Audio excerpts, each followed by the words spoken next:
আপনি আমি যার সাথে সবসময় ওঠা বসা করছি প্রায় 24 ঘন্টায় বলতে পারেন, তারা কি আদৌ কি আমাদের বিশ্বস্ত লোক? আপনার আমার পাশে এমন অনেক বিশ্বস্ত মুখোশধারী লোক আমাদের পাশে সবসময় চলাচল করে, তাদের সাথে একসাথে ওঠা বসা, খাওয়া দাওয়া, গল্পতে বিভিন্নভাবে আমরা তাদের সাথে মেতে উঠি।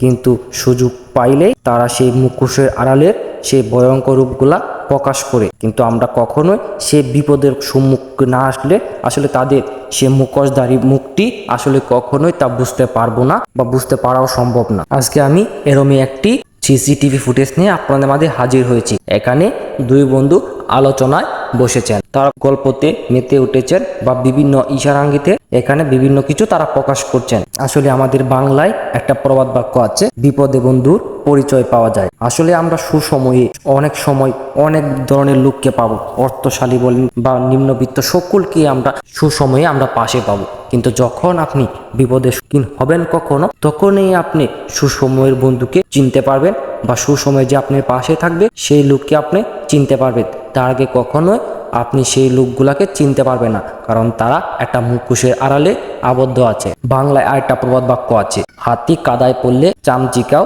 লাথি মারে। আসলে সেই প্রবাদ বাক্যটার অনেকটা ফলাফল, যখন আপনি দূর সময়ে পড়বেন তখন সেই কথাটার মর্ম বুঝতে পারবেন। তার আগে কখনোই আপনি সেই কথাটার মর্ম বুঝতে পারবেন না।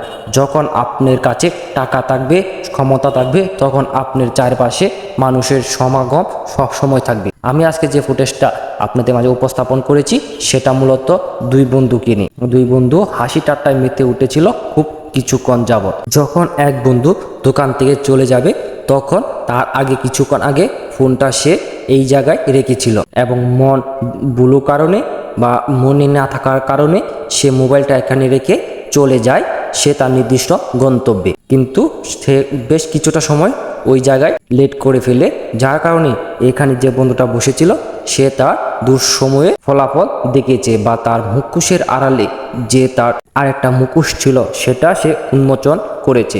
আসলে সে একটা মোবাইলের লুপ আর সামলাতে পারে নাই। যখন দেখেছে বন্ধু তার ফোনটা এখানে ফেলে রেখে চলে গেছে, সে তখন পকেটে ভরতে ছিল ফোনটা। কিন্তু যখন সে বুঝতে পারলো হয়তোবা যদি বন্ধু আবার চলে আসে তা হয়তোবা আমার পকেটে হাত দিতে পারে, তার জন্য সে আমাদের একটি গোপন জায়গায় ফোনটা রেখে দিল, যেখানে হয়তো তার বন্ধু আসলে আর ওই জায়গায় খোঁজাখুঁজি করবে না এবং সুযোগ বুঝে সে নিয়ে চলে যাবে। এবং দেখা গেল কিছুক্ষণ পরে তার বন্ধু আসলো এবং ফোনটার জন্য অনেক খোঁজাখুঁজি করলো, তার সাথে কথা কাটাকাটি হইল, কিন্তু শেষ প্রান্তে সে ফোনটি আর না পেয়ে চলে গেল। এমন মুখোশধারী বন্ধু থেকে সবসময় সতর্ক থাকবেন, কারণ আপনি তাদের দ্বারা যে কোনো সময় প্রতারিত হতে পারেন। এই সম্পূর্ণ ভিডিওটি মূলত সতর্ক করার জন্য।